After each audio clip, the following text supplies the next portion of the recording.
ಸಾಧಾರಣ ಸಾಮಾನ್ಯ ಜನರಿಗೆ ಈ ಆಧ್ಯಾತ್ಮ ಎಲ್ಲ ಸಾಧ್ಯನಾ ಅಂತ.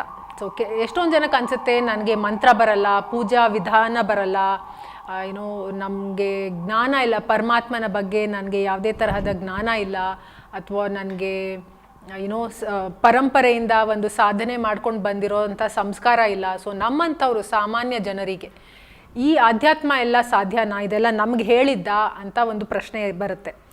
ಸೊ ಇದು ಒಂದು ಮಿಸ್ಕನ್ಸೆಪ್ಷನ್ ಅಥವಾ ಒಂದು ತಪ್ಪು ತಿಳುವಳಿಕೆ. ಯಾಕಂದರೆ ಆ್ಯಕ್ಚುಲಾಗಿ ನಿಜವಾಗ್ಲೂ ನೋಡಬೇಕು ಅಂದರೆ ಯಾರಿಗೆ ಆಧ್ಯಾತ್ಮ ಸಾಧ್ಯ ಅಂದರೆ ಯಾರು ಸಾಮಾನ್ಯ ಜನರಿರ್ತಾರಲ್ಲ ಅವ್ರಿಗೆ ಅದು ಸಾಧ್ಯ. ಯಾಕಂದರೆ ಸಾಧನೆ ಅಥವಾ ಅಧ್ಯಾತ್ಮದಲ್ಲಿ ತೊಡಗಬೇಕು ಅಂದರೆ ಒಂದು ಸಮಯ ಅಂತ ಬೇಕು. ಸೊ ಸಾಧಾರಣವಾಗಿ ಯಾರು ಸ್ಟೇಜ್ ಮೇಲೆ ಇರ್ತಾರೆ ಅಥವಾ ಹೆಚ್ಚು ಸೆಲೆಬ್ರಿಟೀಸ್ ಇರ್ತಾರೆ, ಏನೋ ಪಾಪ್ಯುಲರ್ ಪೊಸಿಷನ್ಸಲ್ಲಿರ್ತಾರೆ, ಅಂಥವ್ರ ಹತ್ರ ಟೈಮ್ ಇರಲ್ಲ. ಸೊ ಹಾಗಾಗಿ ಅವರು ಹೆಚ್ಚು ಇದರಲ್ಲಿ ತೊಡಗಲ್ಲ. ಸೊ ಯಾರ ಹತ್ರ ಸಮಯ ಇರುತ್ತೆ, ಸಮಯ ಯಾತಕ್ಕೆ ಬೇಕು ಅಂದರೆ ಒಂದು ಅಟೆನ್ಷನ್ ಹಾಕೋದಕ್ಕೆ, ಫೋಕಸ್ ಗಮನವನ್ನು ಹರಿಸೋದಕ್ಕೆ ಒಂದು ಟೈಮ್ ಬೇಕು, ಸಮಯ ಬೇಕು. ಸೊ ಈಗ ಎಲ್ಲರ ಹತ್ರ ಇನ್ನೊಂದು ವಿಷಯ ಏನು ಅಂದರೆ ಇದು ಎಲ್ಲರೂ ಇವಾಗ ಕಾಮನ್ ಪ್ಲೇಯಿಂಗ್ ಫೀಲ್ಡ್ ಆಗಿಬಿಟ್ಟಿದೆ. ಏನೋ ಸೆಲೆಬ್ರಿಟಿ, ಕಾಮನ್ ಮ್ಯಾನ್ ಅಂತ ಏನಿಲ್ಲ.